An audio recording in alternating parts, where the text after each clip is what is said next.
भाई दूज का त्योहार कार्तिक शुक्ल पक्ष की द्वितीया तिथि को मनाया जाता है। इस दिन बहनें अपने भाई को तिलक लगाकर और नारियल और मिठाई देकर कलावा बांधकर उनकी लंबी उम्र की कामना करती हैं। भाई उन्हें उपहार देते हैं। ऐसा माना जाता है कि इस दिन बहनें अपने भाई को अगर अपने हाथों से भोजन परोसती हैं तो उनकी उम्र बढ़ती है और उनके जीवन के जो कष्ट हैं वो दूर होते हैं। इस दिन भैया दूज की जो कहानी है उसका भी जरूर श्रवण करना चाहिए। तो जो भैया दूज की जो कहानी है वो इस प्रकार से है।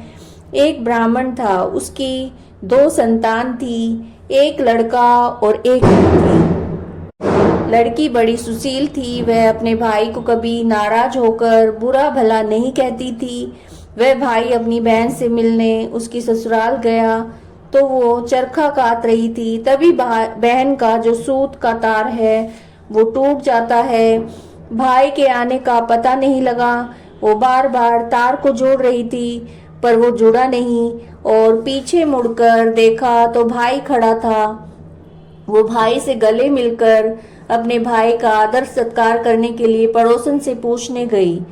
उसने तेल का चौका लगाकर घी में चावल पकाए परंतु चौका सूखा नहीं और चावल पके नहीं। एक दूसरी सहेली से पूछने पर गोबर का चौका लगाकर दूध और पानी में चावल डालकर खीर बनाई और भाई को खिलाई। दूसरे दिन भाई के रास्ते के लिए वो चक्की में आटा पीसने लगी। आटे के साथ चक्की में सांप भी पिस गया और उसे पता नहीं चला।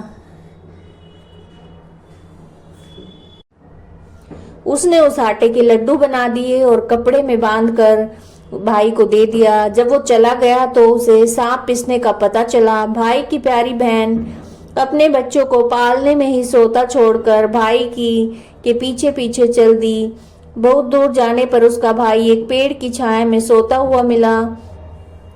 पास में पोटली रखी देखी। भाई ने अभी जो लड्डू थे वो खाए नहीं थे। उसने जो पोटली में से सारे लड्डू निकालकर फेंक दिए और अपने भाई के साथ अपने मायके चली गई।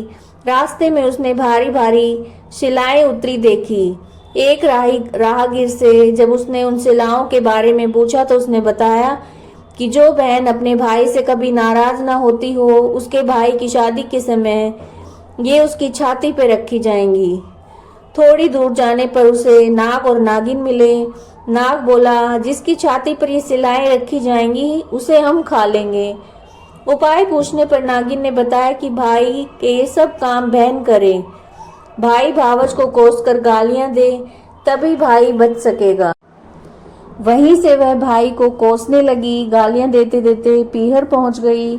माँ बाप बेटी का जो ये व्यवहार देखकर उनको बिल्कुल भी अच्छा नहीं लगा और विवाह का लगन आया। वह भाई को गाली देते हुए स्वयं लगन पर चढ़ने लगी। घोड़ी पर बैठ गई। जो ही घोड़ी पर बैठी सभी सिलाएं उड़ती हुई आई और पुरुष के स्थान पर जब उन्होंने देखा कि घोड़ी पर एक नारी है तो सारी सिलाएं वापस चली गई। ऐसा देखकर बारात के लोग उसे अपने साथ ले गए।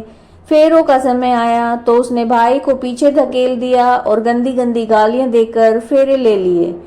वह सब काम स्वयं कर रही थी।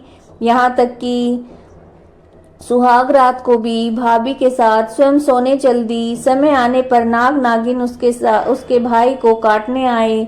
वह तो जानती थी कि नाग नागिन को मारने की तैयारी पहले ही कर रखी थी। आते ही दोनों को मारकर जेब में रखकर 3 दिन तक सोई रही। सारे मेहमान विदा हो गए। तब उसकी माँ को उसकी याद आई कि उसे भी विदा करें।